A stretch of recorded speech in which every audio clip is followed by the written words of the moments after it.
देखिए बच्चों, आज हमारी क्लास 9th का बुक लोकतांत्रिक राजनीति का चैप्टर चुनावी राजनीति जो कि 3rd चैप्टर है वो है वो लिया है हमने आज। और उस चैप्टर में बच्चों हम पढ़ेंगे चुनाव के बारे में, चुनावी राजनीति। और इस चैप्टर में आगे डिटेल से पढ़ने से पहले मैंने कुछ पॉइंट लिखे हैं। हम सबसे पहले इन पॉइंट्स के बारे में जानेंगे क्योंकि इस चैप्टर को पढ़ने के लिए हमें इन सभी बिंदुओं की जरूरत पड़ेगी। तो इसमें सबसे पहले जो हमारे पास पॉइंट है वो है चुनाव। बच्चों, चुनाव जिसका अगर हम शाब्दिक अर्थ को देखते हैं तो चुनाव का मतलब चुनना। चुनाव का मतलब चुनना, सेलेक्ट करना, इलेक्ट करना। तो भारत के अंदर ये एक ऐसी प्रक्रिया है जिस प्रक्रिया के अनुसार, जिस प्रक्रिया के तहत हम हमारे राजनेताओं को या हम हमारे प्रतिनिधियों को चुनते हैं। और एक संवैधानिक प्रक्रिया के तहत ये प्रक्रिया पूरी की जाती है जिसमें हर आदमी जिसको इसका राइट दिया हुआ है, अधिकार दिया हुआ है, वो व्यक्ति इसमें भाग लेता है और भाग लेकर के चुनाव करता है, चुनाव करके अपने राजनेताओं को चुनता है। वही प्रक्रिया चुनाव प्रक्रिया या चुनाव कहलाते हैं। तो चुनाव सबसे पहले ये है कि चुनना। अब चुनना किसको? अपने राजनेताओं को, अपनी सरकार को, अपने प्रतिनिधियों को। तो जिस प्रक्रिया के तहत, जिस विधि से हम हमारे राजनेताओं को चुनते हैं उसी को हम चुनाव या चुनाव प्रणाली कहते हैं। दूसरा है बच्चों, अब इस चुनाव में 3 प्रकार के चुनाव हमारे इस चैप्टर में आते हैं। चुनाव जो शब्द है हमारा, जो अवधारणा है, उसमें 3 प्रकार के चुनाव का जिक्र इस चैप्टर में किया गया है। बच्चों, सबसे पहला जो है हमारा आम चुनाव।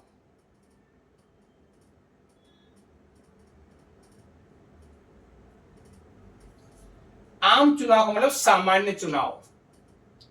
सामान्य चुनाव यहां पर वह चुनाव है जो एक निश्चित अंतराल के बाद, निश्चित समय के बाद, यानी कि 5 वर्ष के बाद निश्चित टाइम पर जो चुनाव संपन्न करवाए जाते हैं उन चुनाव को हम आम चुनाव कहते हैं। यानी कि नए समय से पहले, नए समय के बाद, उसको हम आम चुनाव कहते हैं। यानी निश्चित अंतराल के बाद में, 5 वर्ष के बाद में, निश्चित समय पर जब चुनाव प्रक्रिया पूरी की जाती है चुनाव आयोग के द्वारा, उसे ही हम आम चुनाव कहते हैं। यानी कि निश्चित अंतराल के बाद, निश्चित समय अंतराल के बाद या अंतराल पर, यानी 5 वर्ष।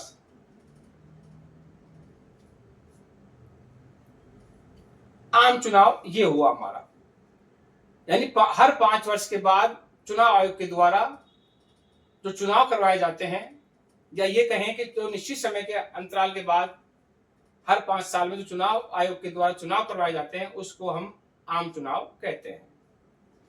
बच्चों, नेक्स्ट जो हमारा चुनाव है वो है मध्यावधि, यानी कि मध्य यानी बीच में, मध्य यानी बीच में, कभी भी 5 साल के बीच में कभी भी अगर किसी भी कारण से सरकार गिर जाती है या किसी कारणवश दोबारा चुनाव करवाने पड़ जाते हैं, सरकार अपना बहुमत खो देती है, तो जब सरकार भंग हो जाती है, विधानसभा या लोकसभा भंग हो जाती है किसी कारणवश, या भंग कर दी जाती है, उस स्थिति में चुनाव आयोग को दोबारा से चुनाव करवाने पड़ते हैं बाकी समय के लिए।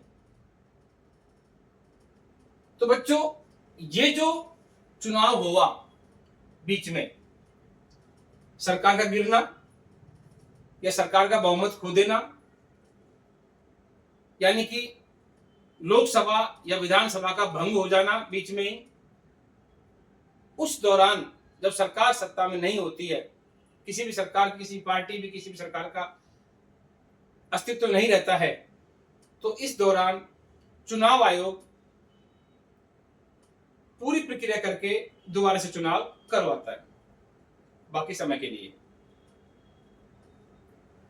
बच्चों, इस चुनाव को मध्यावधि चुनाव कहते हैं, यानी बीच अवधि में, बीच में जो चुनाव करवाने पड़ते हैं किसी कारणवश, उन चुनावों को हम मध्यावधि चुनाव कहते हैं। तीसरा चुनाव बच्चों हमारा है उपचुनाव।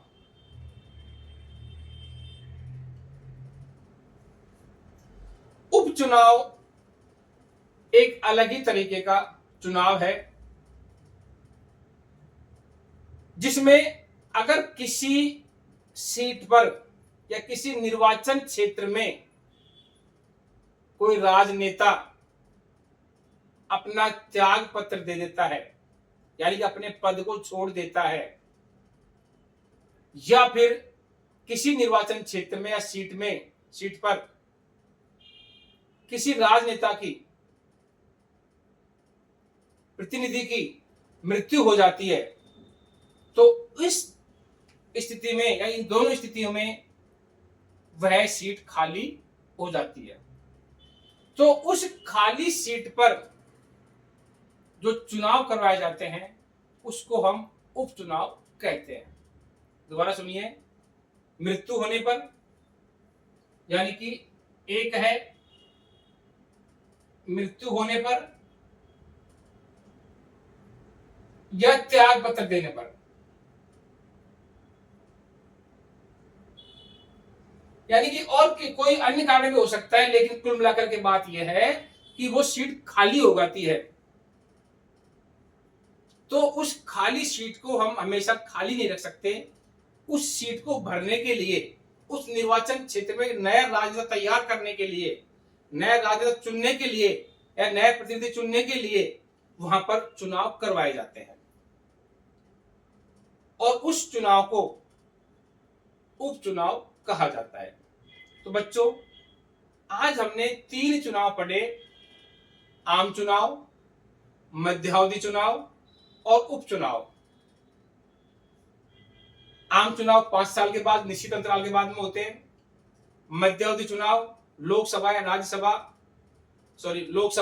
विधानसभा, राज्यसभा जो भी बीच में भंग हो जाती है किसी कारणवश, ऐसी स्थिति में बीच में जो चुनाव करवाए जाते हैं उसको मध्यावधि चुनाव कहते हैं। जैसे कि शब्द से ही पता चल रहा है हमको, मध्य यानी बीच में, उनको हम मध्यावधि चुनाव कहते हैं।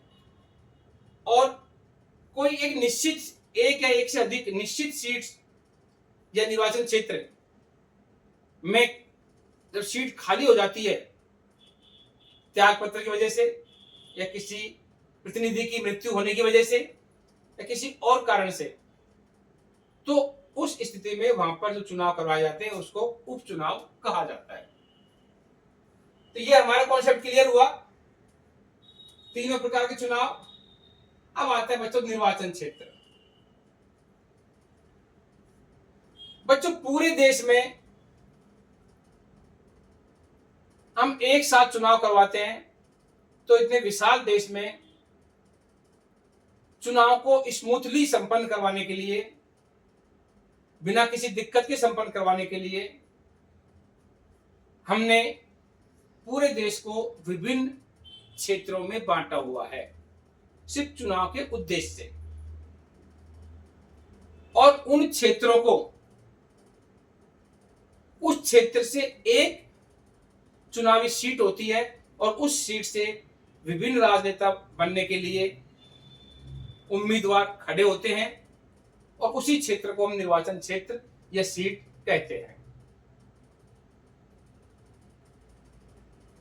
दोबारा सुनिए, चुनाव को ठीक तरीके से संपन्न करवाने के लिए चुनाव आयोग ने चुनाव के उद्देश्य से विभिन्न भागों में बांटा हुआ है देश को, और उन भागों को, उन क्षेत्रों को ही हम निर्वाचन क्षेत्र कहते हैं। और उस हर क्षेत्र से एक प्रतिनिधि चुन करके आता है, उसी को हम निर्वाचन क्षेत्र सीट कहते हैं। हम जनरल भाषा में सुनते हैं, कई बार कहते हैं आपकी सीट से कौन खड़ा हो रहा है, हमारी सीट से तो ये खड़ा हो रहा है, वो खड़ा हो रहा है। वो जो सीट है वही निर्वाचन क्षेत्र है। छोटे बड़े हो सकते हैं, वो चुनाव के हिसाब से, पद के हिसाब से, लोकसभा, राज्यसभा या फिर आपके क्या नाम से विधानसभा, इनके अनुसार उनके क्षेत्र छोटे या बड़े हो सकते हैं, वो अलग बात है। लेकिन चुनाव के उद्देश्य से विभिन्न भागों में हमने देश को बांटा हुआ है, और उन भागों को ही हम चुनाव का निर्वाचन क्षेत्र कहते हैं। उस हर क्षेत्र से एक प्रतिनिधि चुन करके आता है। मतदाता सूची, वोटर लिस्ट।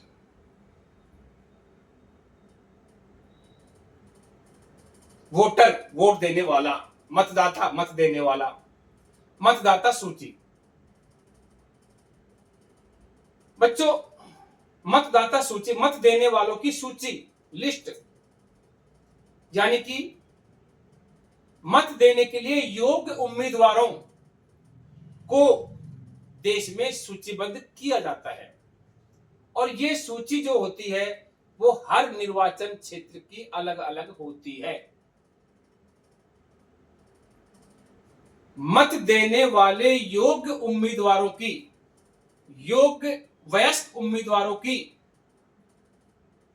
एक सूची बनाई जाती है, एक लिस्ट बनाई जाती है पूरे देश के अंदर, जो हर निर्वाचन क्षेत्र की अलग अलग होती है। उस सूची को ही हम मतदाता सूची कहते हैं। बच्चों, इस सूची में अपना नाम दर्ज करवाने के लिए हर व्यक्ति को, चाहे वो महिला हो चाहे पुरुष हो, 18 वर्ष पूरी करना अनिवार्य है। तभी जाकर के वो अपना नाम इस मतदाता सूची में दर्ज करवा सकता है। तो कहने का मतलब ये होगा कि मतदाता सूची एक वो सूची है जिसमें 18 वर्ष पूरी करने के बाद अपना नाम दर्ज करवाया जाता है, और वही व्यक्ति जिसका नाम उस मतदाता सूची में है, वही व्यक्ति उस निर्वाचन क्षेत्र में अपने मत का प्रयोग कर सकता है।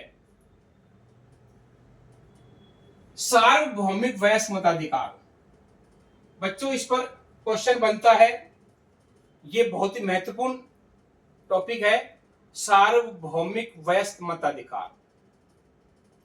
सार्वभौमिक, सर्व जगह व्याप्त या सबके लिए।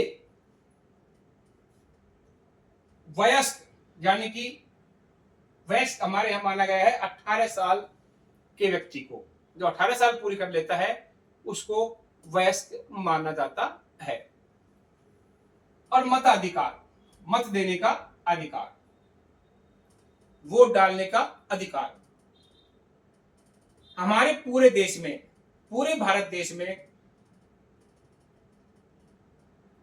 चुनाव प्रक्रिया में भाग लेने के लिए 18 वर्ष का होना अनिवार्य माना गया है। बच्चों, जब 18 वर्ष पूरी करने पर देश में हर व्यक्ति को मत देने का अधिकार मिल जाता है, इसी को सार्वभौमिक वयस्क मताधिकार कहा जाता है। इस अधिकार के अनुसार भारत के हर नागरिक को, जो अपनी 18 वर्ष पूरी कर चुका हो, भारत के हर नागरिक को, वो भारत का नागरिक होना चाहिए, 18 साल का होना चाहिए, या 18 साल या 18 साल से ऊपर, उसको भारत में वोट डालने का, मत देने का, मत का प्रयोग करने का अधिकार मिल जाता है। और इसी अधिकार को सार्वभौमिक वयस्क मताधिकार कहा जाता है।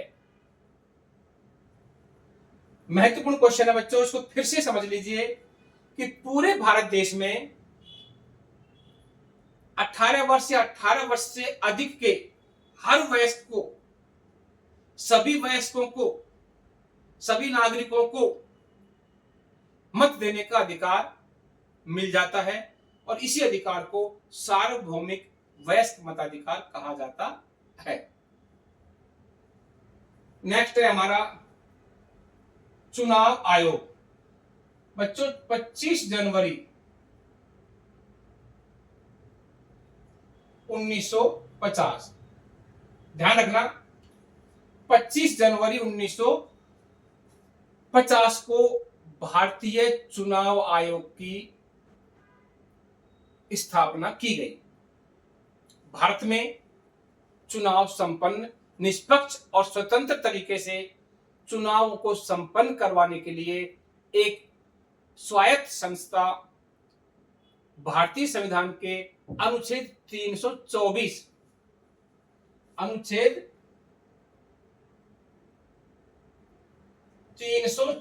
के तहत भारतीय चुनाव आयोग की स्थापना 25 जनवरी 1950 को स्थापित किया गया।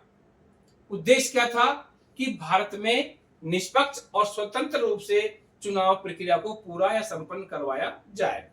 इस उद्देश्य से भारतीय संविधान ने इस संस्था को अस्तित्व में लाने का अधिकार दिया और तभी से 25 जनवरी को राष्ट्रीय मतदाता दिवस के रूप में मनाया जाता है, क्योंकि 25 जनवरी को भारतीय चुनाव आयोग का गठन किया गया था 1950 में। इसीलिए 25 जनवरी को अगर क्वेश्चन कहीं बनने के क्यों बनाया जाता है, तो क्योंकि 25 जनवरी 1950 को भारतीय चुनाव आयोग का गठन किया गया था, इसीलिए 25 जनवरी को राष्ट्रीय मतदाता दिवस के रूप में मनाया जाता है। बच्चों आज का अंतिम जो हमारा टॉपिक है वो है चुनाव आचार संहिता। बच्चों ये भी बहुत ही महत्वपूर्ण प्रश्न बनता है इस पर। चुनाव आचार संहिता, आचार विचार व्यवहार, संहिता नियमावली, नियमों का एक संग्रह। चुनाव के समय पर कुछ ऐसे कानून पास किए जाते हैं या ऐसे कानून अपने आप ऑटोमेटिक लागू हो जाते हैं जो चुनाव में भाग लेने वाले प्रतिनिधियों और विभिन्न राजनीतिक पार्टियों को उनका पालन करना अनिवार्य होता है। अगर कोई पार्टी यानी कि राजनीतिक दल या कोई उम्मीदवार जो चुनाव में भाग लेना चाहता है, अगर इन नियमों का उल्लंघन करता है तो उसके खिलाफ कानूनी कार्रवाई करने का प्रावधान इसमें रखा गया है। आचार संहिता की अनुपालना राजनीतिक पार्टियों यानी राजनीतिक दलों प्लस उम्मीदवारों, इन दोनों को मानना होता है। आचार संहिता में जो कानून या नियम लागू होते हैं वो नियम इन दोनों को मानना होता है और उन्हीं नियमों के तहत पूरी चुनाव प्रक्रिया को संपन्न करवाया जाता है। जिस दिन से वो आचार संहिता लागू होती है चुनाव की घोषणा होते ही, तभी से वो नियम राजनीतिक पार्टियों पर और राजनीति में भाग लेने वाले चुनावी उम्मीदवारों पर वो लागू हो जाते हैं और उसी के अनुसार, उन्हीं नियमों के अनुसार उनको चुनावी प्रक्रिया पूरी करवानी होती है, भाग लेना होता है और चुनावी प्रचार में भी ये नियम लागू होते हैं।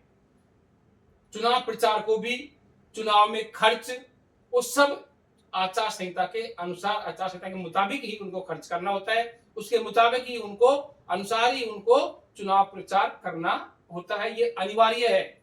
अगर कोई राजनेता, कोई प्रतिनिधि या कोई प्रतिनिधि या उम्मीदवार या राजनीतिक पार्टी इस आचार संहिता का उल्लंघन करते हैं तो उसके खिलाफ चुनाव आयोग में उसकी कंप्लेंट की जा सकती है और इसके खिलाफ कानूनी कार्रवाई पूरी पूरी बनती है। बच्चों, आज हमने इन 10 बिंदुओं पर बात की है। तो अब इन बिंदुओं पर बात करने के बाद, इनको समझने के बाद, हम चुनावी राजनीति चैप्टर को ठीक से समझ पाएंगे। अब हम आगे जो पढ़ेंगे इसमें, वो थोड़ा हमको अच्छी तरह से समझ में आएंगे, आसानी से समझ में आएंगे, जल्दी समझ में आएंगे। इसीलिए मैंने छांटा और इन बिंदुओं पर पहले ही आज बात कर ली, जिससे कि आगे और अच्छे तरीके से स्मूथली हमको वो चीज समझ में आ जाए। धन्यवाद।